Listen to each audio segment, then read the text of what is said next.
Hello and welcome back. I'm Dr. Patrick Kingsep and I want to chat with you about something called imposter syndrome. You may or may not have heard of the term before, and I'll give you some examples on how it can manifest itself in a moment.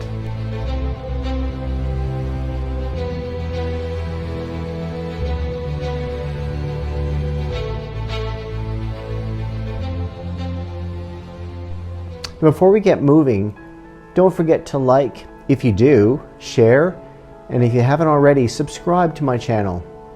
Don't forget to touch the notifications icon, as this will let you know when I've put up new videos that are psychologically minded. Now importantly, keep watching to the end of this video, as I'll give you a task to complete over the next week to help you work out if you experience this syndrome from time to time. Have you ever felt that you're not worthy of a work role or a position or an accomplishment or even a compliment? Perhaps you have this nagging feeling you'll be exposed and everyone will find out who you are. You might feel fraudulent or as if you're just, acting the part. It often stems from a deep-seated internal fear that others will find out about who you are, and the truth will be exposed. Psychologist June Shapiro has written and spoken about imposter syndrome and how it is closely linked to generalized anxiety disorder, or GAD, or sometimes what we call chronic worriers. Imposter syndrome is the faulty belief system a person holds whereby they doubt their abilities even in the face of external evidence that proves otherwise. The persistent and ever-present belief can be crippling in life, work, and also in relationships. As first described by Georgia State University psychologists Dr. Clance and Dr. Eames in 1978, this syndrome is generally noted among high-achieving professional and pre-professional individuals, both men and women. This makes the syndrome a paradox in that the individuals struggling with inadequacy are typically high-achieving by objective standards and measures.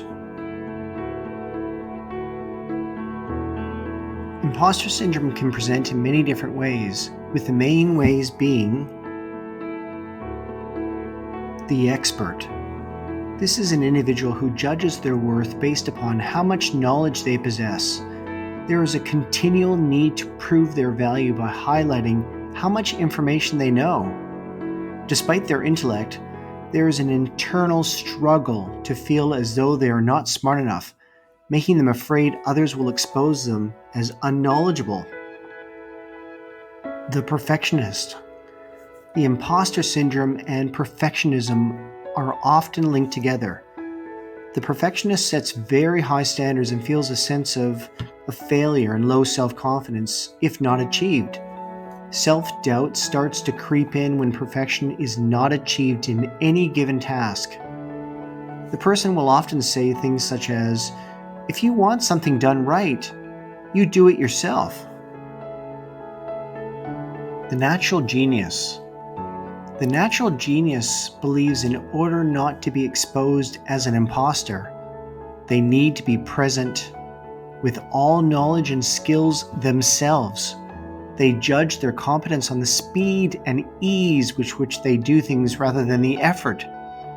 They set their internal bar impossibly high and expect to show they get things 100% right at the first attempt they've made. The soloist. The soloist will often feel that asking for any assistance from others will expose them as the imposter that they think they are. So as to prevent this, they will rarely ask for help and refuse assistance when offered. They will work independently in attempts to prove their worth. And the last type of imposter syndrome is the superhero. The superhero will often present as the workaholic with unrelenting standards, and this stems from an internal fear of being seen as fake or fraudulent, trying hard to hide their own perceived inadequacies. As they feel they are phonies amongst real work colleagues, they will push themselves to extremes just to measure up. This often results in extreme stress and can result in mental health issues or, importantly, damaging relationships around them. Researchers estimate that roughly 70% of people experience imposter syndrome at some point in their careers or some point in their life.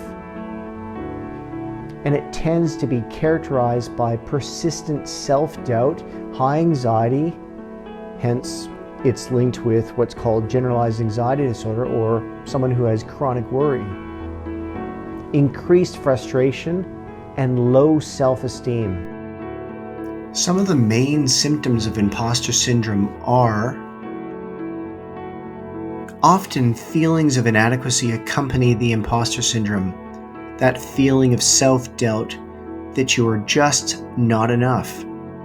This could mean feeling like you aren't clever enough, not skilled enough, not deserving, and other thoughts along this same line. These feelings can become debilitating. They limit our confidence when one does not want to try new things or take on challenges. Frequent comparisons of yourself to others, comparing accomplishments, skills, attractiveness, intellect, for example. And it is these comparisons to others that then reinforce the thoughts of being an imposter. Looking at others' intelligence, skill set, or accomplishments becomes a means of validating one's lack of those things. This feeling can lead to even more comparison and even more feelings of inadequacy. The constant fear of failure. Now it's these thoughts of, for example, if I fail, it will expose me for who I am. Or, people will then see I am a fraud. Failing is the ultimate enemy. This fear can be so intense that it is felt even when the evidence clearly shows success. Avoidance. This stems from the above fear of failure. The fear promotes a sense of avoidance, avoiding anything and everything that you believe could expose you. Those with imposter syndrome will often avoid activities and tasks that they perceive themselves as possibly failing. Avoiding failure becomes a greater necessity than trying the task at all. And one of the final symptoms associated with imposter syndrome is the difficulty in accepting any form of praise. It can be difficult for those with imposter syndrome to embrace praise because they don't attribute their success to their efforts. Therefore, they don't feel worthy of their achievements and cannot embrace a compliment or praise. Now, just before I end this, I just wanted to mention that, in summary, imposter syndrome can be explained by three factors. The first is that you believe you have fooled other people. Secondly, a fear of being exposed as an imposter. And the third is an inability to attribute achievements to internal qualities, for example, like your intelligence, your ability, or your skill level. Now, your task or between session video or homework for the next week is to try to pick up if you have any of the thoughts about imposter syndrome and writing them down when and if you do experience them in a journal. In the beginning, making change is involving awareness.